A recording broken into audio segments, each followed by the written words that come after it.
நபிகள் நாயகம் காலத்திலேயே இஸ்லாம் வந்தது அப்படின்னு சொல்றாங்க. ஆனால் அதையும் தாண்டி தமிழகத்தில் எப்பொழுது இஸ்லாம் வந்தது? இப்ப ராஜராஜ சோழனுடைய வரலாறை பார்த்தோம். குந்தவை நாச்சியா 8 வயதுல ராஜராஜ சோழனுக்கு உயிருக்கு ஆபத்து ஏற்படும் பொழுது அந்த 8 வயது குந்தவை நாச்சியாரை நத்தர் ஷா வலியுல்லாவுடைய அந்த பாதுகாப்புல வளர்க்க செய்யறாங்க. அப்போ 1100 வருஷத்துக்கு முன்னதாக, அதாவது ராஜராஜ சோழனுடைய அந்த சகாய விழா 1039 சொல்றாங்க. இப்ப 1039 ஒரு அந்த பிறந்த எத்தனை வருஷம் ஆச்சுன்னா ஒரு 1000 வருஷம் வச்சுக்கிடுங்க. இந்த குந்தவை நாச்சியா என்ற 8 வயது சிறுமி நத்தர் ஷா வலியுல்லாவுடைய சிரியாவில் இருந்து வந்த அந்த மகானுடைய தர்பார்ல வளர்க்கப்படுறாங்க 18 வயசு வரைக்கும். பிறகுதான் அவங்க மும்பைக்கு என்ன செய்யறாங்க, சிவாஜி என்ற அந்த அரசனை சந்திப்பதற்காக சென்று அவர்கள் மாறுகிறார்கள். அவர்கள் இஸ்லாத்தை ஏற்றுக்கொண்டதாகவும் வரலாறு உண்டு. அந்த அவர்களுடைய மன்னரை இப்பொழுது இருக்கக்கூடிய திருச்சியில் இருக்கக்கூடிய ஸ்ரீரங்க கோவிலில் இருப்பதாக கூட சில பேர் சொல்கிறார்கள். அதுக்கு நான் வரல. இந்த 8 வயதிலிருந்து 18 வயசு வரைக்கும் நத்தர் வலியுடைய தர்கால நீங்க போனீங்கன்னா அங்கே எழுதப்பட்ட குரான் இருக்கு. அந்த குரானை ஓதி வளர்ந்தவர்கள் குந்தவை நாச்சியா. அப்ப என்ன, தமிழகத்தினுடைய இஸ்லாமிய வரலாறு 1000 வருஷம் அப்படின்னு சொல்லி இந்த ஒரு வரலாற்றை வச்சு நம்மால் கணிக்க முடிகிறது. அதனால தான் அவங்க குரானை ஓதிக்கிட்டு இருக்கும் போது அவங்க செல்லமா வளர்த்த கிளியும் அல்ஹம்து சூரா ஓதுமா. அவங்க குரானை ஓதும் போது அது கிளி குரானை ஓதியது. கிளி குரானை ஓதிய காரணத்தினால் அது முபாரக்கான கிளியையும் அடக்கம் செய்து அதையும் வைத்திருக்கின்றார்கள். சரி, இப்ப 1000 வருஷத்துக்கு முன்னாடி தமிழ்நாட்டில் இஸ்லாத்துக்கு வந்துருச்சான்னு சொன்னா கிடையாது. அதுக்கு முன்பதாக இப்ப நம்ம எதுக்கு வரோம், பூமியினுடைய வயசு எவ்வளவு ஆதாரபூர்வமாக இஸ்லாத்தினுடைய வரலாற்றின் அடிப்படையில் நாம் பார்க்கின்றோம். சரியா? அப்போ இஸ்லாம் எப்பொழுது வந்தது தமிழ்நாட்டில்? ஜாம்பவான் ஓடை என்று சொல்லக்கூடிய முத்துப்பேட்டையிலே 130 வருஷத்துக்கு முன்னாடி ஒரு விவசாயி, அவர் நிலம் உழுது அவர் விவசாயம் செய்து கொண்டிருக்கின்றார். ஒரு நாள் ஒரு பெரிய பள்ளத்தை, ஒரு கிணறை தோண்டும் பொழுது திடீரென்று ரத்தம் பீரிட்டு அடிக்கிறது. சில ஆழம் அவர் தோண்டும் பொழுது ரத்தம் பீரிட்டு அடிக்கிறது. பார்த்து பயந்து கொண்டு அவர் ஓடிவிடுகிறார். அவருடைய கனவிலே ஒரு மகான் வந்து சொல்லுகின்றார், நீங்கள் தோண்டப்பட்ட அந்த இடத்திலே நான் அடக்கம் செய்யப்பட்டிருக்கின்றேன். அவருடைய உயரம் மட்டும் 35 அடி. நான் 132 வருஷத்துக்கு முன்னாடி நடந்தது. என்னுடைய உயரம், நான் 3000 ஆண்டுகளுக்கு முன்பதாக மூசா நபியினுடைய காலத்திலே வாழ்ந்த ஒரு வைத்தியன், எங்கே ஜாம்பவான் ஓடை என்று சொல்லக்கூடிய முத்துப்பேட்டையிலே நடைபெற்ற 130 வருஷத்துக்கு முன்னாடி நடந்தது. இந்த இடத்துல நீங்க கிணறு தோண்டக்கூடாது, இது என்னுடைய மண்ணறை அப்படின்னு சொன்னாங்க. சரி, மண்ணறைன்னு சொன்னா கபரு ஒரு மையத்தை அடக்கும் பொழுது கிபுலாவை முன்னோக்கித்தான் அடக்கம் செய்யணும். சரியா? ஆனால் சில கபறுகள் மட்டும் பாத்தீங்கன்னா பைத்துல் முகத்தஸை நோக்கி இருக்கும். மன்னரை நீங்க சிந்திச்சு பார்க்கணும். அந்த மாதிரி 3 கபறுகள் தமிழ்நாட்டில் இருக்கு. அப்ப அதுல இருந்து கிபுலா என்ற இந்த திசையை நோக்கிய இந்த வழிமுறையை தாண்டி நபிகள் நாயகத்துக்கு முன்னாடியே இஸ்லாம் இந்தியாவில் இல்ல தமிழ்நாட்டிலே வந்துருச்சு. அப்போ 3000 ஆண்டுகளுக்கு முன்பதாக மூசா நபியினுடைய காலத்திலே வாழ்ந்த ஷேக் தாவூத் வலியுல்லா என்று சொல்லக்கூடியவருடைய அந்த மன்னரை, அது எப்போ கண்டெடுக்கப்படுகிறது? 132 வருஷத்துக்கு முன்னாடி ஒரு இந்து நபரால் தோண்டும் பொழுது ரத்தம் பீரிட்டு அடிக்கப்பட்டு அதற்கு இன்னைக்கு என்ன செய்யறாங்க, ஜியாரத்துக்காக ஏற்பாடு செய்திருக்கின்றார்கள். பிறகு ஒரு ஆலிமுடைய கனவிலே வந்து இறைநேசர்கள் விரும்புவது என்ன தெரியுமா? அதைத்தான் நாம் தெரிஞ்சுக்கணும். ஒரு ஆலிம் சமீபத்தில் ஒரு புத்தகம் எழுதியிருக்கிறார். 50 வருஷத்துக்கு முன்னாடி எங்கெங்கேயோ தன்னுடைய மருத்துவத்திற்காக சென்றவர்.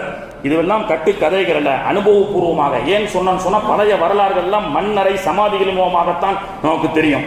ஒரு ஆலிம் 50 வருஷத்துக்கு முன்னாடி இதே ஜாம்பவான் ஓடையை தேடி அங்கே செல்கின்றார். எங்கெங்கோ மருத்துவம் பார்த்து அவருடைய நோய் குணமாகவில்லை. 3 நாள் தங்குகின்றார், அவருடைய நோய் குணமாகிறது.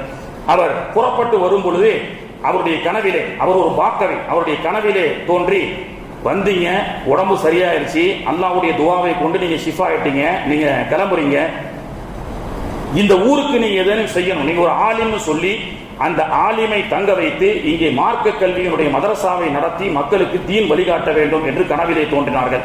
அதை வைத்துத்தான் இன்னைக்கு முத்துப்பேட்டை என்பது ஷேக் தாவூத் வலியுல்லா ஒரு பாக்கவினுடைய கனவிலே தோன்றி இஸ்லாத்தை இங்கே நீங்கள் சொல்லிக் கொடுக்க வேண்டும் என்று சொல்லி அலி பே அப்படின்னு ஆரம்பிக்கப்பட்ட முத்துப்பேட்டையினுடைய வரலாறு இன்னைக்கு புகாரி, முஸ்லிம் போன்ற பெரும் பெரும் கிரந்தங்களை எல்லாம் தமிழாக்கம் செய்யக்கூடிய ராகத் பப்ளிஷர்ஸாக உருவாக்கப்பட்டது.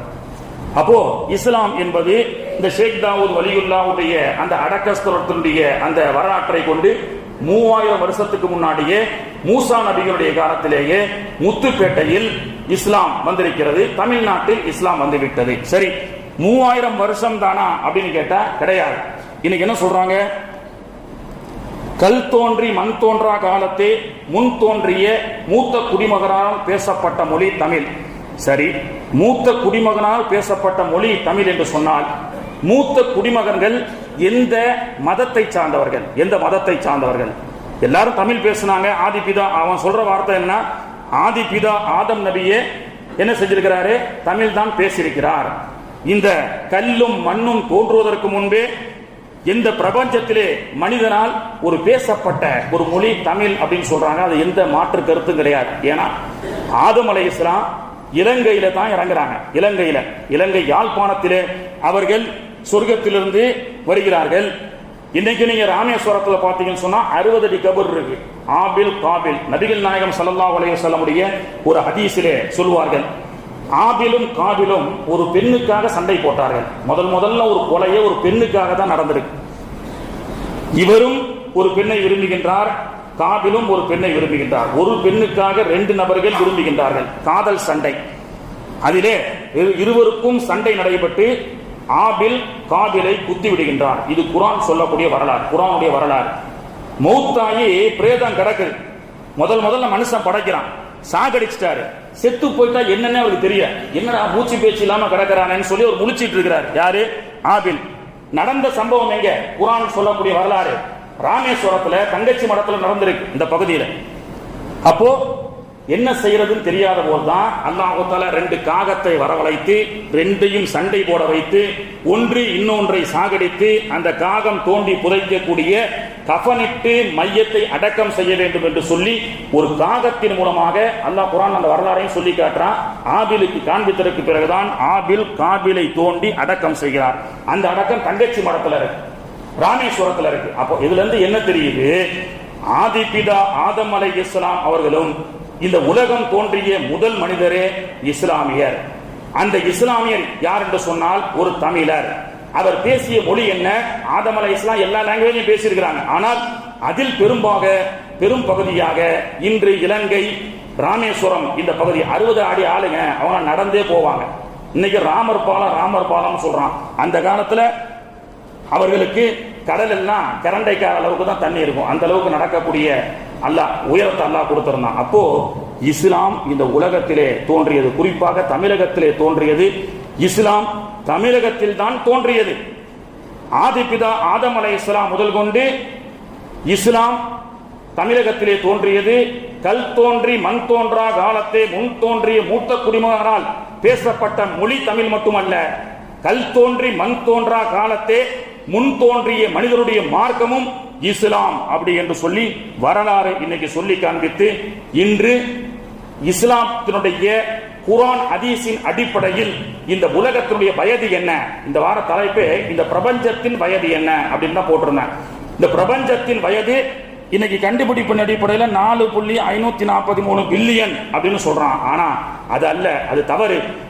ஆதிபிதா ஆதம் அலைஹிஸ்ஸலாம் இந்த உலகத்திலே இலங்கையிலே வந்து தமிழராக அவர்கள் வந்த வரலாறு தமிழகத்திலே வந்திருக்கிறது. இஸ்லாம் தமிழகத்திலே வந்திருக்கிறது. ஆதிபிதா ஆதம் அலைஹிஸ்ஸலாம்ல இருந்து இதுவரை இந்த வாழ்க்கையினுடைய வரலாற்றினுடைய வயது என்பது 14,000 15,000 ஆண்டுகள் இந்த உலகம் படைத்து தோன்றியது. உலகம் படைத்து வேண்டுமானால் எப்படி வேணாலும் இருக்கலாம்.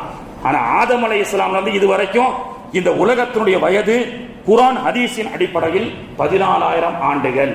தமிழகத்தில் ஆதிபிதா ஆதம் அலைஹிஸ்ஸலாம் தோன்றும் பொழுதே தமிழகத்தில் இஸ்லாம் வந்துவிட்டது என்ற வரலாற்றை நாம் தெரிந்து கொண்டு இன்னைக்கு பொய் புரட்டுகள் சொல்லக்கூடிய முகமது நபி வந்ததற்கு பிறகுதான் இஸ்லாம் பரவியது, 1400 ஆண்டுகளாகத்தான் இஸ்லாம் வந்தது. அப்ப இப்ராஹிம் அலைஹிஸ்ஸலாம் 5000 வருஷத்துக்கு முன்னாடி வந்து மில்லத் அபீக்கும் இப்ராஹிம்னு சொன்னாங்கல அப்படின்னு கேட்டா அதுவெல்லாம் அரபு நாட்டில இருந்து வந்தது.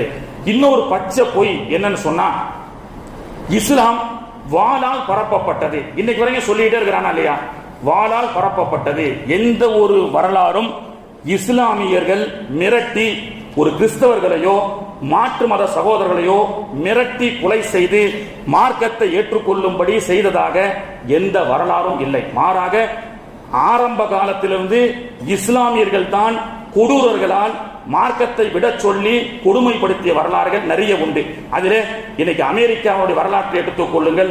சர்வாதிகார ஆட்சின்னு சொல்றான். இன்னைக்கு வந்திருக்கக்கூடிய அவர் ஜனாதிபதி இஸ்லாமியர்கள் அமைதியைத்தான் விரும்புகிறார்கள், இஸ்லாமியர்களுடைய ஓட்டுகள் தான் எங்களுக்கு வந்ததுன்னு சொல்லலாம். ஆனா இதுக்கு முன்னாடி ஈராக் போன்ற இஸ்லாமிய நாடுகளை என்ன குண்டு வைத்து கிட்டத்தட்ட 2 லட்சம் மக்களை, அப்பாவி மக்களை, குழந்தைகளை கொலை செய்த பயங்கரவாதிகள். இது காலம் காலமாக நடந்து வந்து கொண்டிருக்கின்றது. இன்னைக்கும் பாத்தீங்கன்னா இஸ்லாமிய மக்களை தீவிரவாதியாகத்தான் சித்தரிக்கிறான். நான் எதுக்கு சொல்றேன்னா, மண்ணுக்கு கீழே தாங்க உண்மைகள் புதைந்து கிடக்கும். அதனால தான் அந்த சமாதிகள் எல்லாம் இன்னைக்கு இதனுடைய வரலாறுகளை நாம் தெரிந்து கொள்ள வேண்டும். இன்னைக்கு என்ன சொல்றான் படத்துல, காஷ்மீரில் இருந்து சுமார் 8000 நபர்கள், வாலிபர்கள், குடும்பத்தார்கள், ஆண்கள் எல்லாம் பாகிஸ்தானுக்கு தீவிரவாத பயிற்சிக்காக சப்ளை செய்யப்படுகிறார்கள். அங்கே பயிற்சி அளிக்கப்பட்டு அல் கொய்தான்றான், ஹிஸ்புல்லான்றான், எல்லாம் பச்சை பொய். 8000 வாலிபர்களை காணவில்லை. அதற்கு காரணம் என்ன அப்படின்னு கேட்டா, இவங்க எல்லாம் பாகிஸ்தானுக்கு போயிட்டாங்க, என்ன இந்த இயக்கத்துக்கு போயிட்டாங்கன்னு சொல்லி பொய் சொல்லிட்டு இருக்கிறான். சமீபத்தில் காஷ்மீர்ல நடக்கப்பட்ட ஒரு அகழ்வு ஆராய்ச்சியிலே ஆயிரக்கணக்கான உடல்கள் தோண்டி எடுக்கப்பட்டது.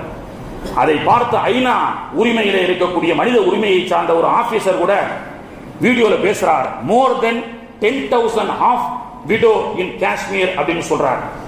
10,000 அரை விடோக்கள், அரை விதவைகள் என்று சொன்னால் கணவன் இறந்து விட்டான் என்று உறுதி செய்யப்பட்டால் முழு விதவை.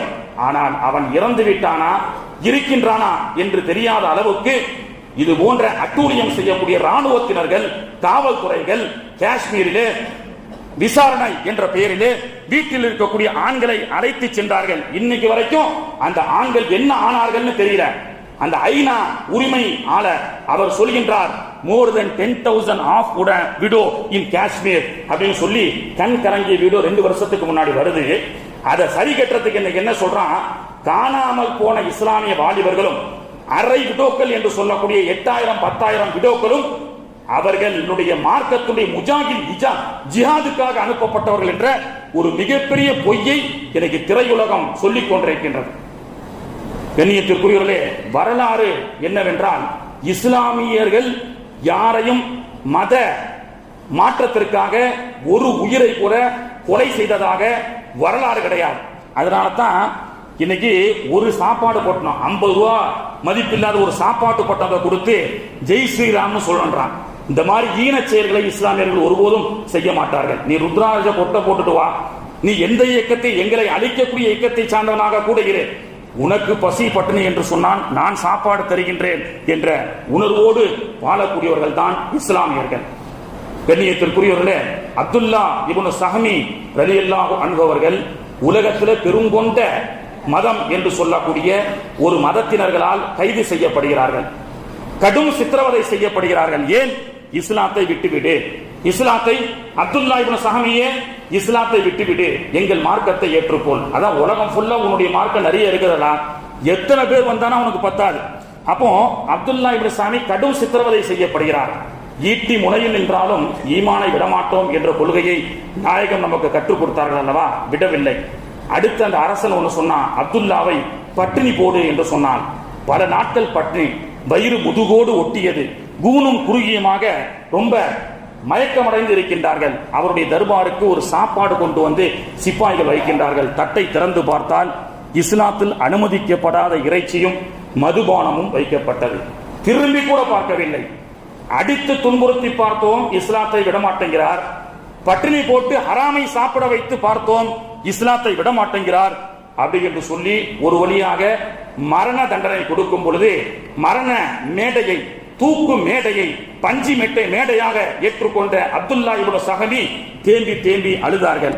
சிப்பாய்கள் கேட்டார்கள், ஏன் அழுகிறீர்கள், உயிர் பயம் வந்துவிட்டதா அப்படி என்று கேட்கும் பொழுது அப்துல்லா இப்னு சஹமி ரலியல்லாஹு அன்ஹு அவர்கள் சொன்ன வார்த்தை சரித்திர வரலாற்றிலே பதிவு செய்யப்படுகிறது. அப்துல்லா இப்னு சஹமி சொன்னார், உயிருக்கு பயந்து நான் அழவில்லை, இவ்வளவு பெரிய உடலிலே இந்த இஸ்லாத்திற்காக, தீனுக்காக விடுவதற்கு ஒரே ஒரு உயிரை மட்டும் தானே இறைவன் எனக்கு கொடுத்திருக்கின்றான். உடலில் உள்ள ரோமத்தின் அளவு அல்லாஹ் எனக்கு உயிரை கொடுத்திருந்தால் அத்தனை உயிர்களையும் இஸ்லாத்திற்காக நான் விட்டிருப்பேன் என்று அப்துல்லா இப்னு ஸஹமி ரலியல்லாஹு போன்ற தியாகிகள் எல்லாம் இந்த பூமியிலே புதைக்கப்படும் வரை, விதைக்கப்படும் வரை இது போன்ற தியாகிகள் உலகத்திலே உருவாகி கொண்டே இருப்பார்கள். அப்துல்லா இப்னு ஸஹமி போன்ற தியாகிகள் எல்லாம் புதைக்கப்பட்டவர்கள் அல்ல, விதைக்கப்பட்டவர்கள். அப்படி வீர தீரமிக்க இஸ்லாமிய வரலாறு விதைக்கப்பட்ட வரலாறு உண்டு. அப்படி விதைக்கப்பட்ட இஸ்லாம் தான் இன்னும் எவ்வளவு எதிரிகளால், ஊடகங்களால், பயங்கரவாதிகளால், குண்டு சத்தங்களால் முழங்கிக் கொண்டு அன்றாடம் பிஞ்சு குழந்தைகளையும் பெண்களையும் காவு கொடுத்துக் கொண்டிருந்தாலும் இஸ்லாம் மீண்டும் மீண்டும் தலை தூக்கி எந்திரிச்சு கொண்டே இருக்கிறது. இஸ்ரேல் நாட்டினுடைய ஒருத்தர் பேசியிருக்கின்றார், இஸ்ரேலுடைய அழிவு காலம் நெருங்கிவிட்டது. கிட்டத்தட்ட 22,000 அப்பாவி மக்களை கொன்று குவித்த இஸ்லாமிய பயங்கரவாதம் இன்னும் சில நாட்களிலே சவப்பெட்டிக்கு செல்ல போகிறது அப்படி என்று சொல்லப்பட்டிருக்கிறது. ஏன் இந்த சமூகம் எவ்வளவு தான் அடிச்சாலும் தாங்குறான்? ஏன்னா அப்ப கூட ஈமானை விட மாட்டேங்கிறான். இஸ்லாத்தை விட்டுறேன்னு யாரா சொல்றானா? இல்லையே. இந்த மௌத் என்பது that is not a end, the mouth is a beginning என்று சொல்லக்கூடிய மரணம் என்பது வாழ்வின் இறுதி அல்ல, அதுதான் என்னுடைய வாழ்வின் துவக்கம் என்ற அந்த முழக்கத்தோடு இந்த இஸ்லாமியர்கள் வாழ்ந்து கொண்டிருக்கின்றார்கள். அன்றும் இன்றும் இஸ்லாமியர்கள் இஸ்லாத்தை விடுவதற்காக துன்புறுத்தப்பட்டு கொண்டே இருந்தாலும் மீண்டும் மீண்டும் இஸ்லாம் வளர்ச்சி அடைந்து கொண்டே இருக்கின்றது. மீண்டும் மீண்டும் நெஞ்சை காட்டுவதற்காக பீரங்கி வந்தால் பயந்து ஓடக்கூடிய கோழைகளாக இஸ்லாத்தினுடைய கோட்பாடு நமக்கு சொல்லிக் கொடுக்கவில்லை.